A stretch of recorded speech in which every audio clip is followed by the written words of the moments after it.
Hello, everybody. Welcome into Cover 4 Live, presented by Georgia Farm Bureau. My name's Brandon Adams. Happy to have the entire Dog Nation team, Mike Griffith, Connor Riley, Jeff Sintel, all on hand for a busy night here tonight. Georgia fresh off a 5-star commitment from Smile Mondon on Wednesday, looking ahead to a fun game on Saturday. We'll obviously get into what the thought is anyway. The quarterback JT Daniels will make his debut as Georgia starter. Guys, before we get officially into the Cover 4 content for tonight, though, with our first topic, I do want to take a moment just to express some condolences to the family of Jake Scott. You know, Scott was a player who was at Georgia certainly before I was born. All I know are the legends and the stories, but there are no shortage of those, whether it be playing for the 1972 undefeated Miami Dolphins, the very, very successful tenure he had at Georgia playing under Vince Dooley, the fun stuff of, or at least funny stuff of driving a motorcycle to the top of Stegman Coliseum. This was a very interesting character and a guy that lived reclusively a lot in his latter decades, had some well-known falling outs with Don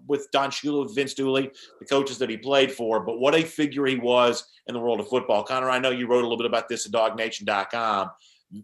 Story-wise, that you just don't get more, voluminous than what Jake Scott's life put together over the course of years. Great football player and a very, very interesting character. Yeah, All-American at Georgia, arguably the best. You have to have him in the conversation for best defensive back to ever play for Georgia. Still the school's leader in interceptions, and then he plays a key role on the Dolphins' undefeated 1972 championship team, where in the Super Bowl that year he wins MVP that game, a true one-of-a-kind player on and off the field. And then I'll just say this real quick, Mike and Jeff, whoever wants to can jump in on this. I really believe that, and this is a natural thing over the course of decades, people just, you lose track of guys, but there's such a wall, pre-Herschel, post-Herschel. I feel like we need to do a better job of telling the stories of the great football players at Georgia that existed pre-Herschel Walker, because it seems like in a lot of ways Georgia football history began when Walker ran over Bill Bates and Knoxville in 1980, and that's when you think back to the genesis of Georgia football, that's kind of what you think about. But there were good players in this program prior to Herschel Walker. Jake Scott's certainly an example of that. I'd love to try to find a way to tell their stories more and appreciate those lost decades of Georgia football prior to a national championship, but still some very important games and some very good players and, some stories worth telling, I would say. Yeah, Jeff, I'd say Ray Goff, 1976 SEC player, offensive player of the year, beat Florida. Interesting story there. So, the Circle of Honor is to me, that's kind of a controversial thing. Like Herschel Walker's not in the Circle of Honor. I look at it and I see some All-American swimmers. Does Georgia do a good job, Jeff, of telling their own stories of their legends in that respect?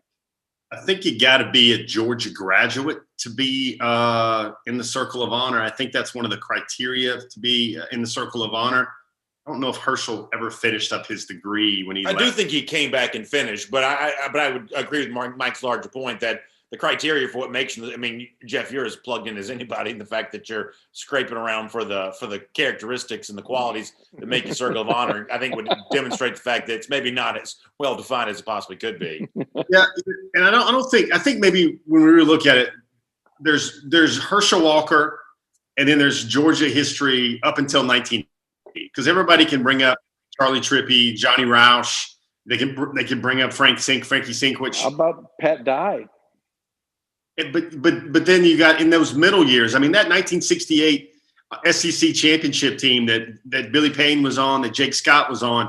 I don't think it gets enough kind of street cred as one of the better SEC championships, better teams in Georgia history. I think Connor dropped a stat there to me that I hope everybody paid attention to. For Jake Scott, who played in the 60s, to still be the all-time interceptions leader as few times as they threw the ball back then. I'm talking those games were maybe 15, 20 balls at all. For him to be the all-time leading interceptor in Georgia history, that's kind of astounding. It is astounding. And so obviously we send our prayers out to the family of Jake Scott and to the entire UJ football community. A great former player, a very interesting man, and he will certainly be missed, and his stories will be told for many, many years to come. All right, let's kind of awkwardly transition now to the topic that we had planned on starting with tonight. The expectation is that JT Daniels will get his first start for Georgia at quarterback on Saturday. And to be completely frank, I don't quite know what to expect on this. It's been a long time since JT Daniels played some football. Georgia, as kind of chronicled, has had its issues offensively. How quickly could someone like Daniels potentially change that? How much better could Daniels have the potential of being in comparison to what Georgia's not only had this year quarterback, but really the program has been like a quarterback for the last couple of years. How does JT Daniels fit into that story? So, Mike, I know before the show you'd suggested the idea of an over-under here, something like that. I think it's a good idea. I was too lazy to come up with any kind of over-under parameters here, so I'll let you kind of wing this on your own. What are your expectations for Daniels on Saturday? 30 completions, 300 yards, 3 touchdowns passing. Whoa. You're speaking for Dog Nation there, correct, Mike Griffin? No, that's just my opinion. That's my personal opinion. I mean, how many games has Georgia had with more than 300 yards? I mean, maybe they had a gazillion. But in the last 2 or 3 years, how many 300-plus yards passing days have they even had? Maybe 3, Jeff? I'm trying to, Jake Fromm, I'm trying to register. I know he had a 300-yard game against Alabama. I think he might have gotten over 300 against South Carolina. And he had a lot of attempts in that game. But I just think that where Georgia wants to go offensively, BA, this is Kirby's chance to make a statement. And let's also add this caveat. It's not just JT, it's George Pickens coming back in the lineup. And I think that's very significant because Pickens hasn't played since Alabama. And when he did play earlier, if we're going to be honest about it, Stetson was more comfortable throwing to the slot and shorter passes, where JT's a guy that will throw that back shoulder fade downfield. It's funny. I saw one of the analysts that was saying, look, he just keeps underthrowing passes. And I'm thinking, you don't know what a back shoulder fade looks like, do you? Because that's a pass that JT will throw often, especially when he has a receiver like a Michael Pittman, now with the Indianapolis Colts, or a George Pickens. So, I mean, listen, I'd love nothing more for Daniels to have that kind of day for Georgia. It would thrill me as a fan. But, Connor, I have to admit that my expectations for Daniels on Saturday are nowhere really anywhere near that high because I guess I would think, Connor, if he was going to play that well, then he probably would have been playing before now. I hope I'm wrong about that, but I do have to admit that. Yeah, the number for me that I'm most interested in, it's lame, whatever. It's 0.5 turnovers. If he doesn't turn the ball over and he shows that he can take care of the ball and most importantly, make the layups, I don't know a yardage number, but he's hitting open guys, which Dwan Mathis and Stetson Bennett weren't against Florida. That's just a big improvement for me overall. Again, Georgia's passers this year in terms of adjusted completion percentage, downfield throws, some of the worst in the conference. So just even doing that, not lighting the board up for 300 yards and 3 touchdowns, which he could certainly go out and do. This Mississippi State team is not all that good. But for the long-term health of this Georgia team and the long-term success, the thing I'm just most interested in is, can he protect the football? I think that's interesting. Jeff, I talked about this morning on Dog Nation Daily, that Georgia's only scored 30 or more points twice in its last 13 games against SEC opponents. This is after the team averaged 34 points against 9 SEC opponents back in 2018, that against the league's teams, against other SEC defenses, the offense has gone almost just bone dry. So if Daniels has any success at all, if Georgia comes anywhere near kind of a 30-point number on Saturday, even what we think is, kind of an overmatched Mississippi State team, to me, that would be a significant development. Maybe an example that Georgia's offense really can be better going forward. Maybe Todd Monken's kind of finding his way here a little bit. I just think that, and I'll let you, give your own thoughts on this, but I just think that whatever you expect from Daniels on Saturday, it's got to be in comparison to a Georgia offense that's doing nothing against SEC teams now going on 2 years. Yeah, it's funny, Brandon. We talked about at the beginning in a lot of our pre-shows this year that is there any way Georgia could average, 30 points per game against this all-conference schedule? And I think for a while, at least until the last couple of weeks, Georgia was right at 29, 28 points per game. I think the Kentucky game would hurt them, obviously, but the Florida game would kind of be right at the median. Defensive scores, by the way, have also helped that too. Yeah. Against Florida, against Tennessee. I think the first thing I want to say here is, first of all, Mike, if he throws for 30 completions, that's a banner day at Georgia football history. I think I can remember Eric Zier did that a lot. I think Aaron Murray only did it twice. Corey Phillips threw for 36 in a game. But, dude, I don't even think there's 10 guys at Georgia that can say they've had 30 completions in a game for this program. I don't know, Brandon. I think maybe I think there's a way that there's a sweet spot for the Georgia fans to get a little juice and a little momentum out of this win, but also one of them that won't have people, clutching their pearls saying, oh my gosh, why didn't this guy get on the field and fly the jet earlier? I think that's somewhat a combination of what we're hearing. I mean, if JT Daniels goes 20 out of 35, 20 out of 30, 250, 2 touchdowns, no interceptions, I think that's good without it ringing the bell about, oh my gosh, where was this guy at sooner? Now, if he does if he goes 30 out of 38 for 330 and 4 touchdowns and no interceptions, I think that's a good problem for Georgia, and it's a problem that I guess the fan base and the program would live with all of the second guessing there. So, Mike, let me bring you in on kind of what Jeff said there. And John Stinchcomb early this afternoon brought up something kind of similar to this, that it almost feels like to some that Kirby is in a no-win situation on Saturday. It's either Daniels underwhelms and people reiterate the fact that Georgia has no quarterback, or Daniels plays well and people jump on the side of, well, why wasn't he playing sooner? Is there a win to be gained by Kirby Smart in any form or fashion on Saturday in your mind? No, not really. Not in that perspective. But, if you don't want to see bad things, that's just throwing bad money after good money. The fact is we don't know what Kirby felt about JT's mobility.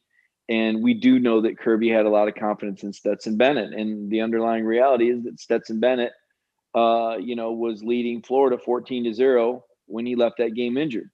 And it's really hard to second guess what Stetson did with a bad shoulder, unable to throw a football. You can second guess whether Kirby should have put him back in the game. But the reality was that Dwan Mathis looked ill prepared, and JT Daniels had been working with the scout team. That's kind of the $1 million question is, how much of JT's standing on the team was related to his lack of mobility versus Kirby Smart thinking that Dwan Mathis was a better number 2 option should something happen to Stetson Bennett. So listen, if Georgia throws for, if he completes 30 passes and 300 yards, I think there'll be enough happiness and joy that the future is bright once again at quarterback that people will kind of let that go. Let's not forget the defense, wasn't exactly having their best day. I have more questions if they defend the wheel route properly. Are we going to be upset they didn't do that in the first half against Florida? So yes. Coaches can always be second guessed. Connor, to go to the point that Mike was kind of making there, when it comes to JT Daniels, it's almost like you wish Kirby Smart, at least I do, would have just been more honest about this the entire time. Not to say that Smart's been lying, but he is certainly – transparency is the word I'm looking for. That's a better way to say that. More transparency here, I think, would have absolutely helped. Frankly, there's a degree of criticism that I think that Stetson Bennett has taken that has almost been unfair, and a lot of that's been fueled by the fact that people think that Smart made the decision to play Bennett over Daniels, when I just think that probably defies logic. Probably was not quite the case, and Bennett ends up being the punching bag because they think he's Kirby Smart's favorite son. This is who Kirby Smart has always been. This is who he was in 2017 and 2018. He was always dodgy with quarterback questions. Like you brought up before the show tonight. Back then, there was Fromm and Fields. And I don't mean to steal your thunder here, but if you want to go ahead and drop the line when it came over the quarterback plan was when you had a quarterback that had been to a national championship the year before and a 5-star quarterback who looks like he's going to a national championship this year. Mike, what was the line? The plan is there is no plan. How can you come out and say that? At the time it was mind blowing, and it's, as Mike points out, it's still mind blowing today. So, but this is who he's always been. He's going to, until we see real changes, he's going to continue to be. And he wasn't very transparent with the quarterback situation in the past. So, why is that an expectation for it to be any different now? Jeff, go ahead, Mike. Connor got a dose of that this week. We were on the teleconference with the Zoom with Kirby. And, to me, it's a very logical thing that, Mike Leach has seen JT Daniels before, and Connor picked up on that. And Connor, I don't remember how you asked the question, but it seemed pretty innocent to me. It was something along the lines of, Kirby, JT's played against Mike Leach before. He let him on a comeback win, 39 points. Is there anything that, having success against the Leach team before could help him going into this week? And he was just not answering, not having it. So. Jeff, I had Dave Neal on Dog Nation Daily today. Dave's going to call the game on Saturday for the SEC Network. And the one thing that he did provide some caution for SEC fans or Georgia fans who are expecting Daniels to start and have a big day is that while Mississippi State has been awful this year, they haven't really been awful defensively. And sure enough, if you look at the numbers, they're second in the SEC in terms of passing yards allowed per game, this has actually been a pretty good defense, or at least an okay defense, playing kind of an unusual formation, a 3-3-5. Bringing pressure from a lot of different directions. I don't want to oversell the Mississippi State defense here, but the reason why they've been so bad this season is not because of the defense. It's been because of the Pirates offense. So, I mean, that's another thing to think about here when you think about JT Daniels is the Bulldogs defense, the Maroon Bulldogs, they've actually shown a little bit of life at times. Yeah, I think it's funny. I guess I got to, being the recruiting guy here, I got to bring this up. Everybody remember Aaron Lights Out Brule? Yeah. That was the guy that Georgia had in its esteemed 2018 class. But then all of a sudden, I guess I can say that all of a sudden he wasn't in the esteemed 2018 class. And you guys could have that little Wayne's World squiggly lines, whatever you want to feel. He doesn't end up in the class. Georgia ends up with much higher rated players in the class than Brule. And yet Aaron Lights Out Brule, I think he has 41 tackles. I think he's second on the team in tackles. I think he's second in the SEC, but number one among SEC linebackers in terms of quarterback pressures. And guys, he was a guy, if you guys remember, he was more like a safety jackhammer type guy than really a true linebacker. And he's an undersized linebacker now in that 3-3-5, running around and making a lot of plays. I think the one thing that Georgia fans can't lose sight of with all the black jerseys and the JTD drama is very quietly, and I think this is one of the more quiet stats Claude Felton and his amazing staff could dig up. Zamir White, 7 straight touchdowns so far as a Georgia Bulldog in terms of 7 consecutive games, I believe, where Zamir White has scored a touchdown going back to the Baylor game.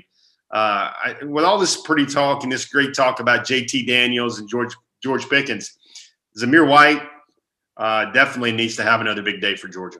Yeah, but Jeff, I mean, listen, I like Zamir too. And, obviously I love the idea of Georgia maintaining its status as RBU. But I'm here to tell you, nobody's punching a ticket stub on Saturday to go in that game and watch Georgia, run the football and chop wood. Nobody's coming to Athens on a cold Saturday night in November to watch Georgia chop wood against a team that's won, once? Mississippi State's won once? No, twice. They beat Vanderbilt too. Nobody's coming to watch Georgia chop wood against Mississippi State. Brandon, you have it on record right now within this program that you'd rather see JT Daniels throw for 250 than Zamir White run for 250. Is that what you're saying as the voice of the people right now? I mean, just for this game, listen, I just think that's what people want to see. They want to see Georgia throw the ball. If you've got to run and control the clock to beat Mississippi State, then goodness knows Georgia's got more problems than any of us could possibly diagnose in a whole hour's worth of Cover 4 Live presented by Georgia Farm Bureau. Let me drop a prediction in the little mixing bowl, in the fish bowl here. JT Daniels plays. JT Daniels, if he does, plays well, but I think his line is going to look a lot like some of those Jake Fromm lines where maybe he's 18 out of 22 for 188, 3 touchdowns, 1 interception. I think that might be that's what I see as him being able to contribute. Yeah, Connor, you're a little bit of a stat head. You kind of know the idea of in baseball, the notion of replacement level players, and I'm going to kind of misuse that phrase for a moment, but there is a certain replacement level of what Georgia quarterback has been going back multiple years now.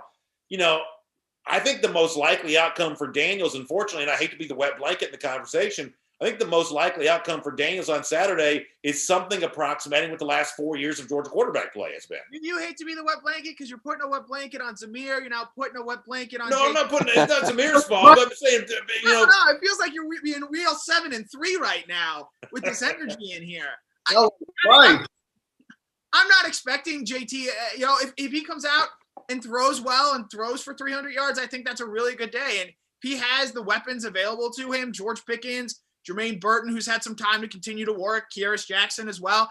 I'd mention a name, Arian Smith here. Maybe we finally get a chance to see him and what he brings to the field. That's fun. Again, Jake Fromm in 2018, sure, he wasn't throwing for all that many yards, but he still threw 30 touchdowns, I think 6 interceptions that year. If JT Daniels is something similar to that, where he's efficient, he's making the layups, most importantly. He's making the layups, maybe even showing enough athleticism to turn those into slam dunks. That's all I'm really looking forward to seeing. I'm not expecting to see him look like a Trevor Lawrence or a DJ Uiagalelei or a Justin Fields or any of the other elite quarterbacks out there. I want to see him take a good first step for this Georgia program going into 2021. A lot of talk in the Facebook comment section about also avoiding those turnovers. Mike, I'll give you the last word on this since you had kind of the hottest take on all of it. I hope you're right. I hope you're even close to right, because it'd be something certainly fun for me to watch. I just get nervous when we start having gigantic expectations, because, what does the conversation turn into if that doesn't take place, when maybe we could have just tempered expectations, and I'm speaking here as a fan for a moment, all have a reason to kind of be pleasantly surprised. I guess I would just like to leave some room to be pleasantly surprised, as opposed to setting the bar so high that it becomes difficult to achieve. Well, that's understandable, but there's still some missing pieces. Kendall Milton is still out. There's no Dominic Blaylock, obviously. To me, do they get the tight ends involved? I mean, I still think Trey McKitty is an NFL tight end. You guys saw he got the Senior Bowl invite. Darnell Washington. And the best and the biggest thing that JT can do is get these guys involved. I mean, when we've been watching these Georgia offensive games, it's been, Kearis Jackson, listen, it's great to see him have a good start to the season, but it's been Kearis Jackson or 11 passes to Jermaine Burton, and you just haven't really felt like they were spreading the ball around. You could see some elements of the air raid, but it just never really got into a rhythm or a flow, unfortunately. And, to me, that would be a success, is if JT can spread the ball around, and if Kirby Smart shows us that he's willing to let the offense go, that, they're up 24-7 and he's still throwing in the fourth quarter, and, not giving Zamir White, 40 carries so he can get another 100-yard gain, right? Actually trying to put more points on the board and air it out a little bit. Noah Sheldon in the YouTube comment section wants to talk about black jerseys, so we'll do that coming up. It's Cover 4 Live, presented by Georgia Farm Bureau. My name is Brandon Adams. Happy to have Jeff Sintel, Mike Griffith, Connor Riley on hand here this evening. And a huge thanks to our friends at Georgia Farm Bureau for making it all possible. The agents of Georgia Farm Bureau live, work, and play in communities just like yours across the state of Georgia. They are a part of those communities, supporting the local agricultural, the farmers in those areas, really being an advocate for them every step of the way, 365 days a year. You can go to gfbinsurance.com to find out more about this website. Once again, gfbinsurance.com. Also find out all the ways which Georgia Farm Bureau can help save you money on your life, your auto, your home insurance. Please check them out on the web at gfbinsurance.com and find out why Georgia Farm Bureau is always the home team. So there was a leaked video a little earlier this week. I always love how some genesis in social media somewhere. Leaked video a little earlier this week of the extra patch being sewn on the new alternate black jerseys for Georgia. Kirby Smart asked, hey, there's been some rumblings. You guys going to wear the black jersey on Saturday? Earlier this week said that had not been determined, had not been finalized yet, but the possibility certainly was open that Georgia might do that. Are we excited about black jerseys on Saturday? Are we ready to see Georgia wear the black? Jeff, I'll start with you on this. How excited are you to potentially see the alternate jerseys on Saturday night? I guess this is a season that needs some momentum, that needs some positive social media clips to share and get a little people excited. Brendan, I do think that this is a time of year, been a while since Georgia's had some home games. You might see some recruits buy tickets and end up in the stadium on their own, maybe not in the normal capacity in the west end zone. I think here's what Georgia needs. Georgia needs, without, going like, receiving, 100 yards receiving, James Cook has 100 yards total offense. I think it's really not so much, as I think it's Georgia. Some type of 100-yard big electrifying catches, deep shots, big plays, catches and runs. I think that's what's necessary in a black jersey to fuel all those highlights. Yeah, so, look, I think it's fun. This is one of those things, and I've kind of joked about this a little bit this week, Mike, that I've kind of altered my opinion on this over the years. I'm typically someone who says the best programs and sports organizations have a tendency to keep the same uniform. Obviously, Alabama's an example of that. The SEC when it comes to football, Yankees, Celtics, Steelers.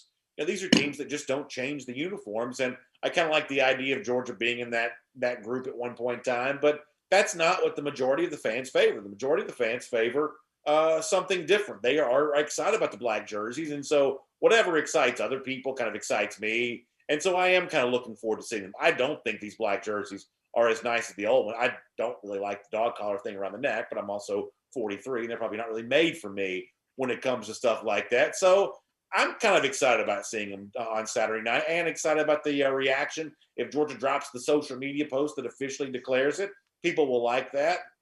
People will be excited about that. So why not try to have some fun with it? Oh, BA, that's such a wet blanket answer right there. Yes, we should be thrilled and excited for these black jerseys this weekend. It is something to be excited about. Most importantly, and this is something we've talked about on past Cover 4s, it's fun. This program needs to have more fun. It needs to be less buttoned up. It needs to let its hair down. It needs to have more fun out there on Saturdays. Georgia football has not been a whole lot of fun this year, really most of 2019 and even parts of 2018 as well. I think these black jerseys, more so than anything else right now, I know they're polarizing with fans. BA makes a lot of fair points there, but they just need to show that it can be a fun program. It can be a program where on a Saturday night, even in a COVID environment, it can be rocking. You can be throwing for touchdowns. You can be scoring a lot of points, making a lot of impactful defensive plays. And at the end of the day, just having fun. And ultimately, to me, that's what these black jerseys signify. Even if the collars are a little tacky, I'll find a new slant there regarding the collars. But just have fun. And these jerseys, to me, represent that. Would you be okay if Georgia wore the red pants with the black jerseys? Absolutely. I've been saying all week, that's where I draw the line. You want to wear the alternate jersey with the silver breeches, knock yourself out. You start bringing out the red pants, which has way too wide of a white stripe on the sides. You start bringing those out to go with the black jerseys. At that point in time, I've got to shout, "Get off my lawn!" I can't have you doing that. I will take black jerseys with red pants. I'll take black jerseys with white pants. I'll take black jerseys with the real silver breeches that they don't wear anymore. I'll take them all. I'll take a white jersey at home. I'll take a red jersey. I'll take a black helmet. Anything that makes this program more fun and makes it feel like it's less of a slog when you are enjoying or partaking in the discussion of Georgia football. Jeff, I hope if they're going to wear them, I hope they announce it. I don't want it to be a surprise. I don't want it to be anything like that. I'm with Connor. They need to make it more fun. But the social media, like the show up and be surprised by it type of thing, conjures up too many bad memories for me. Just tweet it out. Let the football equipment account tweet it out. Just announce it. Let's get over with. It's not a blackout. The team's wearing black jerseys. And it's an official school color. Just go out there and play and have a good time. I was maybe a little bit too young, but the Auburn, when they first wore them against Auburn, that was a surprise, correct? Very much so. Correct. So, Connor, the captains came out to midfield in red jerseys. This is so cool. Like now, 2007, you better believe, much younger version of BA was all into this. Captains came out in red jerseys, but when the team ran out, they had the black on. It was incredible. So you talk about how much fun that was there. And then if I'm remembering correctly, it was pretty well known against Alabama in 2008 that they were going to be wearing those black jerseys. Yeah, that was less of a secret. I'm okay if they surprise it there, just given the history with this program in these jerseys. See, now you guys make up your mind here. Now you want them to surprise you with the jerseys, but you don't want the surprise for the quarterbacks. Isn't it fun to be surprised with the quarterback? Well, yeah, and listen, Mike, I'll tell you, when it comes to black jerseys and stuff like that, I'm just a pretty big hypocrite. On the one hand, like I said before, I'd prefer one thing, but when people get into the stuff, I can't help but kind of get into it a little bit as well. I'll be honest about that. You think when Todd Monken says to Kirby, who are we going with? And he says, Todd, how many times do I got to tell you? The plan is there is no plan. Right. What are you going to say, Jeff? So first of all, I know Michael's listening and paying very close attention. We need to cook up not like his hot take graphic, but we need to cook up a get off my lawn graphic, and we can have BA superimposed there, and sometimes we can have Mike superimposed there. I'm still trending with the black jerseys, red pants, but since you brought up that story, the really thing we got at when people are learning about that Soldier Boy game, Connor, and I know you know this story probably, Brandon, but the guys go out, the guys come back in, they say their prayer, the lights are off in the locker room, and then they turn the lights on in the locker room, and the black jerseys are there, and the red jerseys are gone. They've been replaced. That's one of those great stories. And, that you had Vern Lundquist dancing in the stands. And Gary and Vern dancing in the booth when they were playing Soldier Boy. I guess I'm going to reiterate, we got your get off my lawn moments.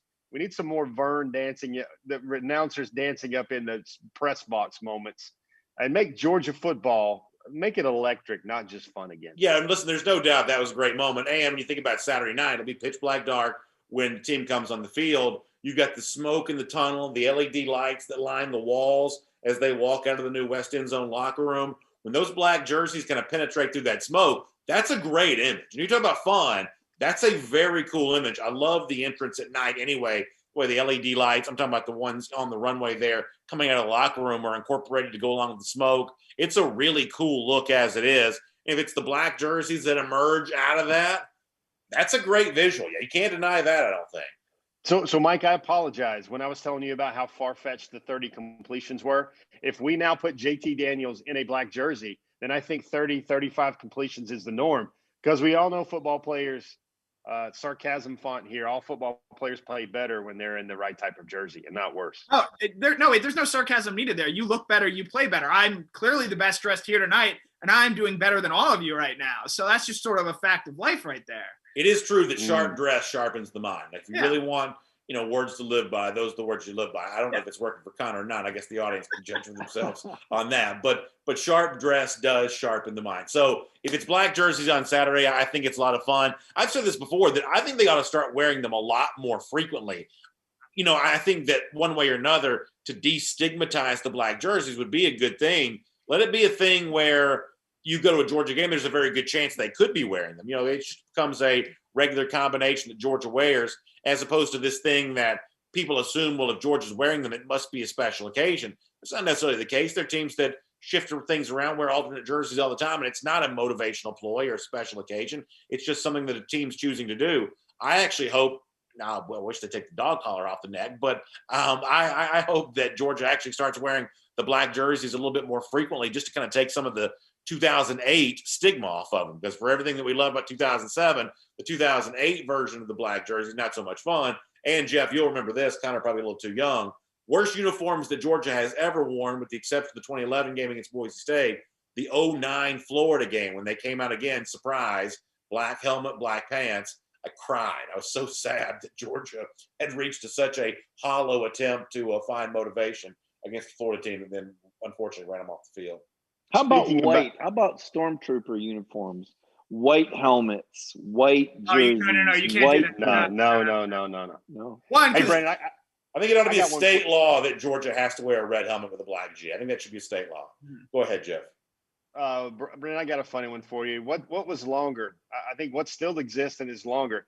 The black jersey countdown is actually longer than even the Gator Hater countdown got to be, because I think you go back, the last time Georgia wore black jerseys, wasn't that Louisiana Lafayette 2016? Wasn't that Louisiana? Yeah. I would just say to Mike's stormtrooper point there, when you've already have quarterback problems there at Georgia, and you're replicating some of the most inaccurate shooters in the history of film, that's just not a good visual, not some good mojo you want there. I just thought maybe to counteract the Dan Mullen and his Darth Vader mask. I don't know. The stormtroopers work with Darth Vader, so you'd want them, Well, they did put up 571 yards of offense on Georgia, so maybe if they looked more like Florida's offense, I think Georgia fans would be happy. Yeah. All right, well, let me bring this fun topic to a close. We need to talk about something serious here for a moment. It's Cover 4 Live, presented by Georgia Farm Bureau. Our next topic here, I have to say that I'm a little bit – Connor gets his wet blanket out again. I'll definitely be the wet blanket on this. I'm a little bit concerned about the game on Saturday, a little bit still. I saw where Kevin Warren's son, the Big Ten commissioner, I forget what his first name is, but Powers Warren? Yeah. Well, that sounds about right. That he has now put his name in the transfer portal. This is after the defensive lineman opted out a little earlier this week. Mississippi State does not have a lot of players left. And wait a minute, BA, you're telling me there was a powers outage in Mississippi State? Very nice. Very nice. The Jackson Clarion Ledger will be paying you royalties. Good chance to use that headline to announce Warren's departure. That's very, very well done. But Mississippi State does not have a lot of players. I guess they had to be tested today, I guess. I guess we'll find out about this tomorrow. Maybe we hear nothing, which obviously no news would be good news. Are we 100% sure this game is going to take place on Saturday? Because I really want to hear from you all that it is. Yes, I'm going to be bold and say that this game happens, because when you are a pessimist or you have a negative outlook on life, bad things happen to you twice. Once when you are anticipating it to happen, and then it happens to you again when it actually does choose to happen. So I'm choosing to be an optimist on this And if a game does happen to get canceled because Mississippi State doesn't have enough players, and actually at this point, I think it might be more because players don't want anything to do with Mike Leach more so than COVID at this point. The number of transfers and opt-outs that they've had. I think I read they've had 17 players either transfer or opt out since Leach arrived in January. That has to be by far the most in the SEC. I think when you factor all that in there, I'm still choosing to be optimistic. I did see the Powers, I want to say Powers booth, but Powers Warren news today. And to me, if the game were in jeopardy, I feel like we would have heard from the usual national media rumbling and grumbling crowd that there might be this game might get postponed. So the fact that we didn't hear that, I think to me is a good sign, and I'm just choosing to be an optimist on this situation. I mean, Jeff, by my count, we've got, and listen, this is not me being, doom and gloom national media, but because none of these people are sick, it's just all, contact tracing and everything else, at least the best that I can tell.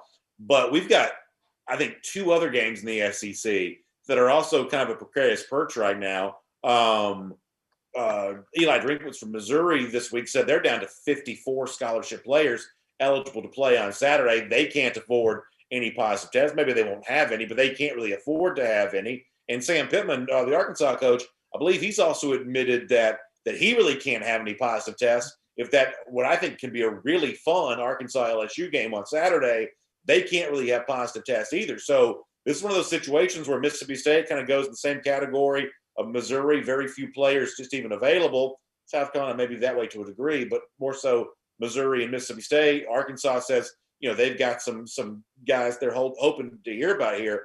There's a lot of teams right now in the SEC that are just down to a small number of players, it seems.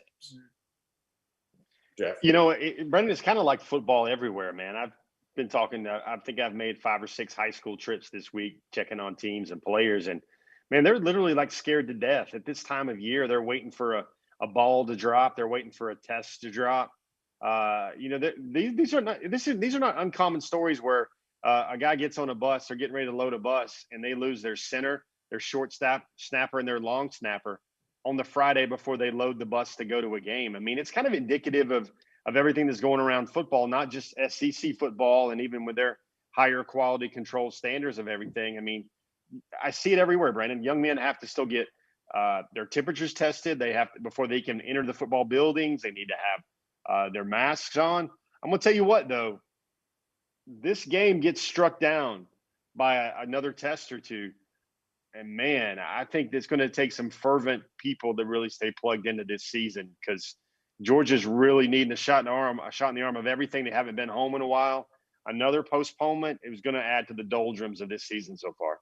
And to be clear, I do expect the game to be played. But, Mike, if it's not, tell me why we shouldn't just kick Mississippi State out of the SEC. If they can't find 53 players to play football on Saturday, then they can't be in this league, at least as far as I'm concerned. Why do we need 2 schools from Mississippi anyway? I mean, if Mississippi State can't get its act together, if they miss a game for second consecutive week because people don't want to be around Mike Leach, maybe the rest of the SEC should move on as well and tell the Bulldogs, the Maroon Bulldogs, they need to opt out too from the league. Yeah, withhold that postseason money from you. Yeah, well, I mean, and that's got to be a concern for the SEC and all the sponsors.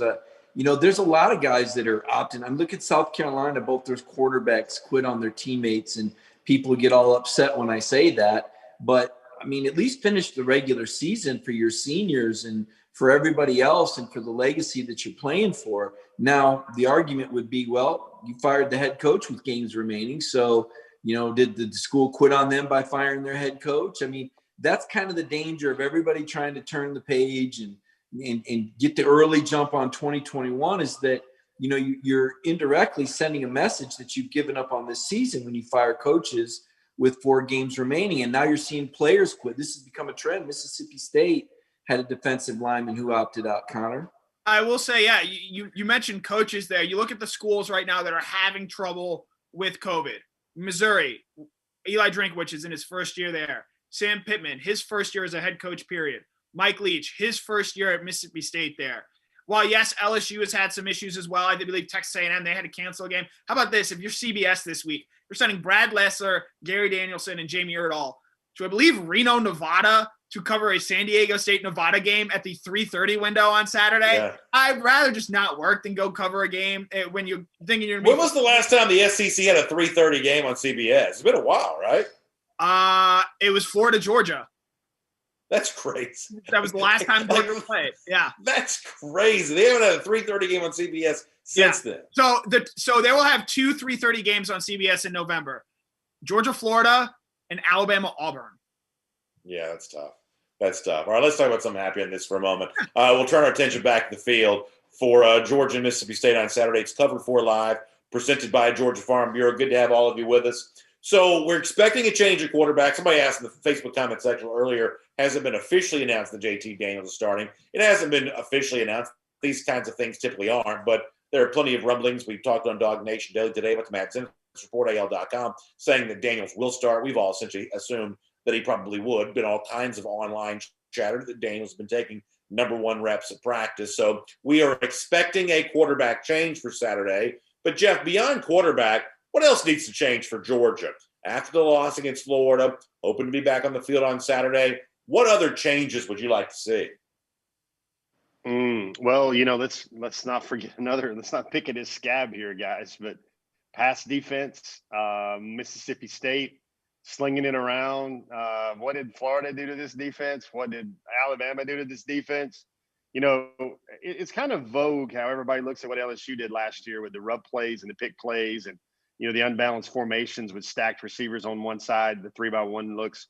And really the stuff that Mike Leach and some Pac-12 teams have been doing for a while. I mean, you can go back a long time. I mean, even I can go back to 1997 Georgia. Georgia was facing some Kentucky teams with Mike Leach with these same type of concepts, rub routes, pick routes, getting guys over, crossing routes over the middle.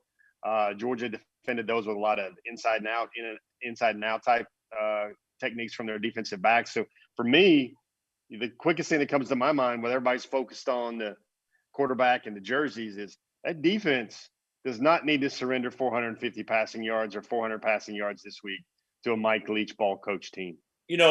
Mike, that's a really interesting point from Jeff, is that we saw LSU really crumble against this Mississippi State offense week 1, and the Bulldogs offense hasn't really gotten it going against anybody since then. For the most part, the word seems to be out on how to defend against what Leach is trying to do this year. But Jeff's right. Georgia's had some issues in pass coverage in some big spots. I don't think Mississippi State's capable of exploiting that on Saturday, but you want to talk about a nasty conversation. Let this Georgia pass defense have another bad day, maybe not maintain the level of discipline you have to maintain with the Bulldogs running all those routes the way that Leach likes to run them. That would not be a very pleasant conversation to start the new week. Any chance that's a concern for Georgia on Saturday? Actually, yeah, because Kirby Smart said a lot of teams aren't bringing pressure. He said, but but Georgia likes to bring pressure. So Kirby kind of insinuated he wants to play defense the way he wants to play defense, even though the teams that have had success against Mississippi State really haven't brought a lot of pressure. Let's be honest, Kirby's got a streak of stubbornness in him and how he wants to play football.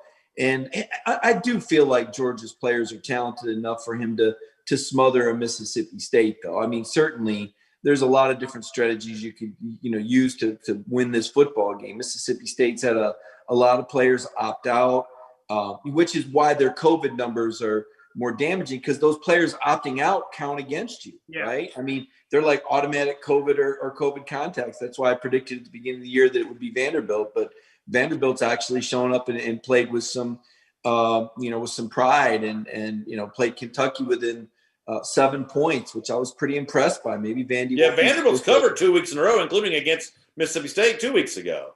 You're exactly right about that. Connor, what do you want to say? I'm sorry, Mike, go ahead and finish your point. No, go ahead. Yeah, go ahead. I was just going to say one quick thing about bringing pressure and Kirby's sort of stubbornnness. One, BA, is Kirby's stubbornness streak, to use Mike's word there, is that wider than the streak on the side of the red pants that you don't like? And then two, I'll go into my calculator here. KJ Costello and Will Rogers, who have played quarterback this year for Mississippi State, rank first and third in lowest pressure rate in the conference. What that means is they're essentially either the first or third fewest pressures on in the conference. So that tells me they get the ball out quick, regardless of who is going to play quarterback for them on Saturday. Yeah, listen, the one thing I do not do is sit here and try to be a coach or a scout. That's not a cosplay that I participate in.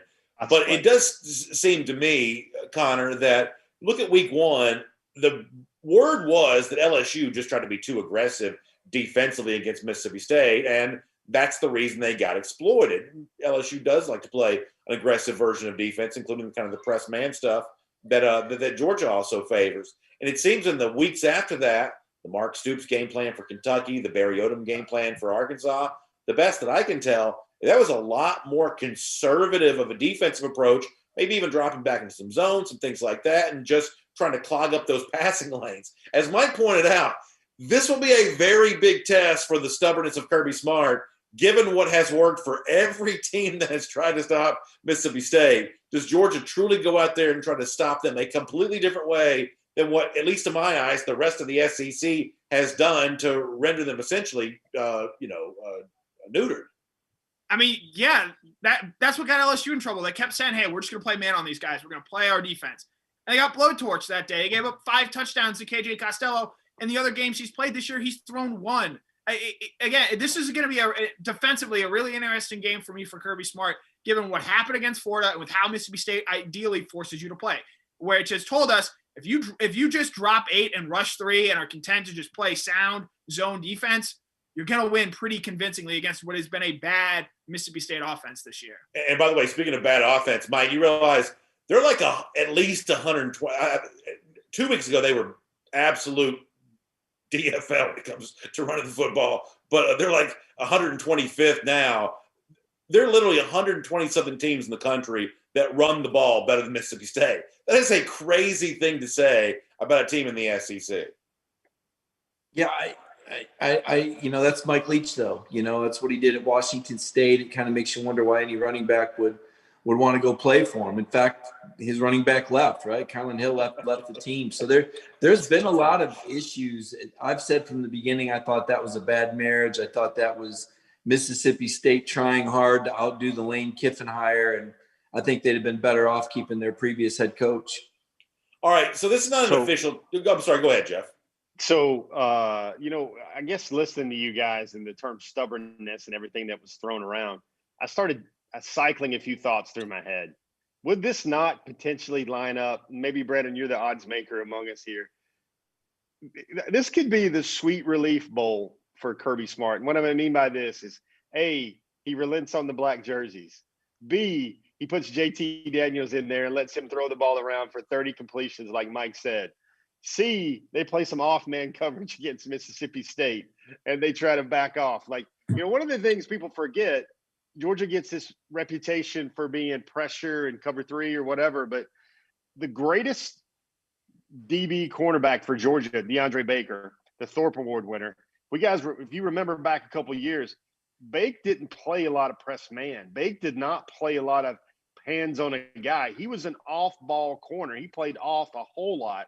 And somehow, more than any other cornerback in the Kirby Smart era, he was allowed to play off ball because that's what he did very well. And if you start combining all those things, black jerseys, playing off, letting the quarterback, seeing another quarterback, finally relenting on JT. Man, if all those things come together, Brandon, what do you think of the odds of all that happening? I'll say this. DeAndre Baker was never afraid to roll the dice. Oh, no. No. Come on. No, Mike, He would go for those interceptions, the way he would break on the ball. And also, he told us at the combine that he wanted to wear the black jerseys every home game. So since you brought that up, so did he join? Is he on the Chiefs practice squad now? I don't believe that's official yet, but it's expected to be. So I don't know. Dale.com reported it. Give me the thumbnail sketch on this. Is he innocent? Did he not do this? He's been acquitted of all charges. Good for him. Listen, doesn't mean he didn't do it. He's been acquitted of all charges in the court of the law. And then the lawyer for the other guy actually got charges. I need to go back and read about this. I've been busy. I didn't really follow the story. It was believed that he was extorting Baker, the opposing lawyer. So whole thing is just a wild case. Well, you know what? Good for him. All those South Carolina people that tweeted me after Baker got in trouble, they can take those tweets back. All right. This is not an official topic, and we're running a little bit late, but I do want to get this in. Ant-Man, Anthony Edwards, drafted number 1 overall by the what are you laughing about? Why is that funny? Just reaction. Let's go. Let's keep it moving. Those tweets. Yeah, take those tweets back, Brendan. You're the last person that I think would ever be worried about what somebody says on Twitter to you from another fan base. Yeah, no doubt, no doubt. So Ant-Man drafted number 1 overall by the Minnesota Timberwolves. I'm curious what you guys think about Ant-Man as a player, but I'm actually more curious about this. So do 2 quick things here real quick. Connor, do you think the Ant-Man era was good for Georgia basketball? Do you think there's a net gain because Ant-Man was on the floor in Athens? Jeff shaking his head no. We'll get to you, Jeff. It's kind of a shoulder shrug. I mean, granted, they didn't get a chance to finish their season, but I believe they were 13th in the SEC this year. It was not an on-court success by any means, but maybe the success he has, he did end up going number 1 overall. So I would think individually you could say it was success for Edwards, but for the entire Georgia program, I'll wait and see how this helps Tom Crean with recruiting and what that does going forward. Yeah, Jeff, why are you shaking your head no about that? Not that I disagree. I'm just curious what you think. Well, first of all, I can't call anything an era that lasts for basically 2-3 months. There's no banners. I mean, this would be the equivalent of JT Daniels going 40 for 45 for the next 4 weeks for 400 yards and then going to the NFL. That would be. Well, hold on, but to be fair here for a moment, just to be very clear, everyone knew Ant-Man was going to be a one-and-done player, and I think most people assumed that Georgia wouldn't be very good while he was here. So the only reason why you wanted Ant-Man to be here was to be entertained while he was here, but also hope that he maybe opens the door for Ant-Man 2 to come a little Ant-Man bit later on. That's the technical term. Say again? Ant-Man and the Wasp is the technical sequel to Ant-Man. Okay, yeah. So you're hoping that Georgia is now more in a market for one-and-done type players or at least future NBA first-round draft picks. And so that's really how you judge this. No one expected Edwards to win at Georgia, and no one thought he'd stay beyond just 1 year. So it's a matter of in the talent-rich city of Atlanta, do other potential NBA players, see Georgia as a destination in a way they would not have in the past. So Brendan, here's my take to that. One, I'll grant you that no one is expecting Ant-Man to return and build a legacy there for Tom Crean. The things I gotta remember about his career is I think he goes for 51 or something like that again in Maui.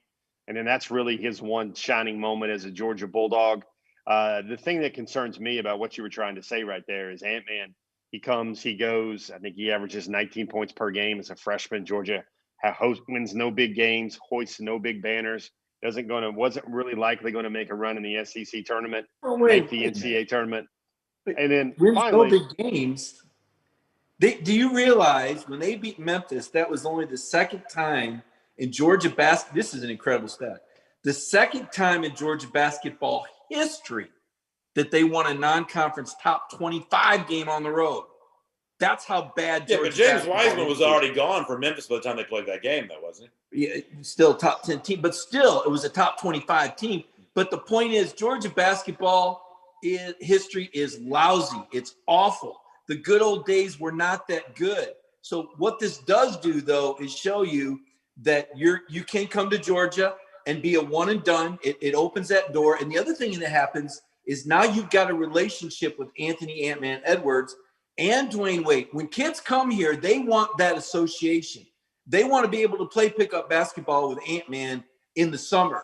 And he is now part of that family with Victor Oladipo. Based on the interview he gave to ESPN, the magazine, or whatever the publication was, I think Ant-Man may be playing Madden in the summer. I don't know how much pickup basketball he's playing.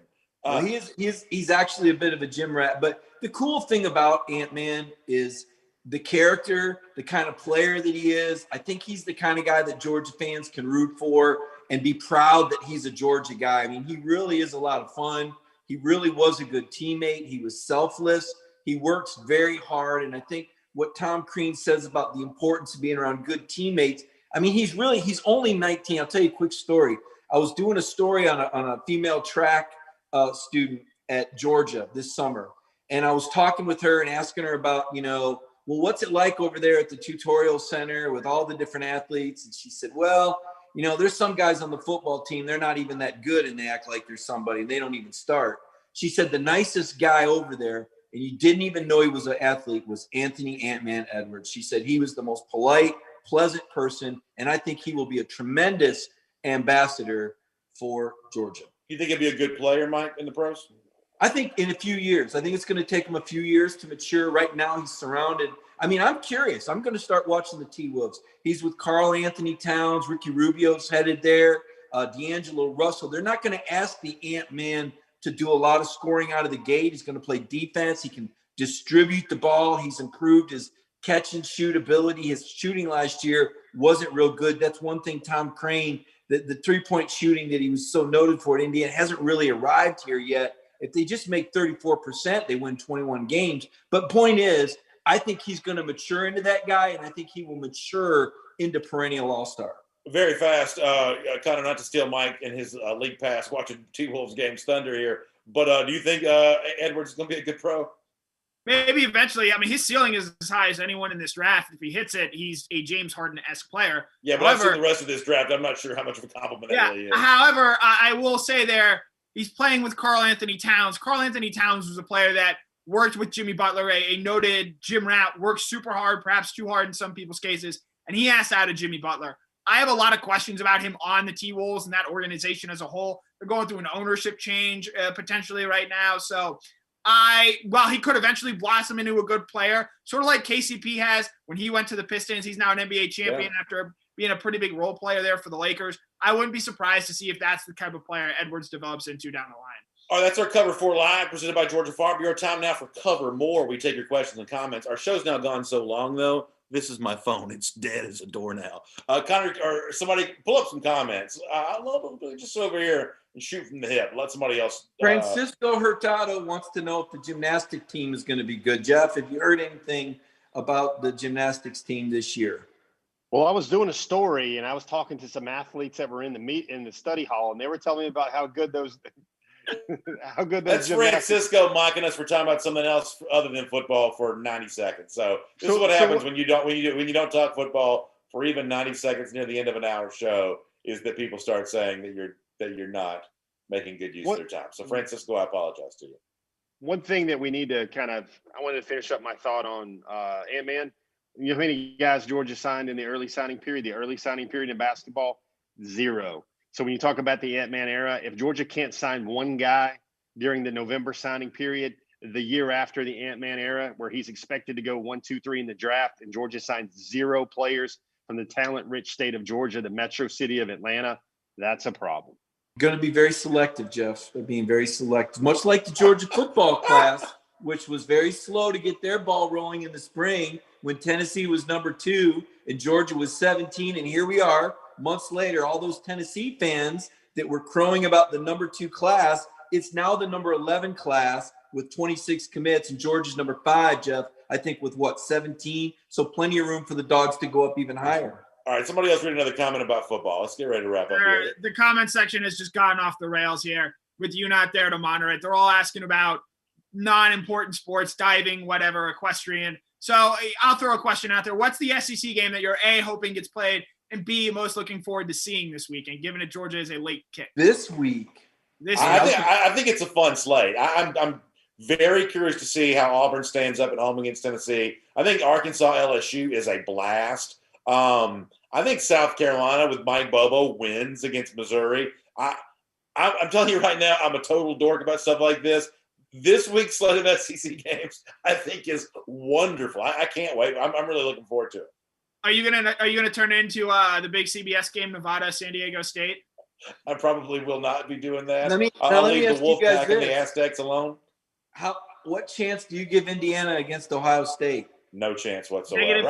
I think Indiana's actually a pretty good team, but I don't think they can do anything with Ohio State. I think they're pretty good, but this is a no chance type of game. I think Wisconsin Northwestern could be kind of fun. I think Bedlam with Oklahoma and Oklahoma State's potentially pretty fun. If not Indiana, then who's your upset for the weekend?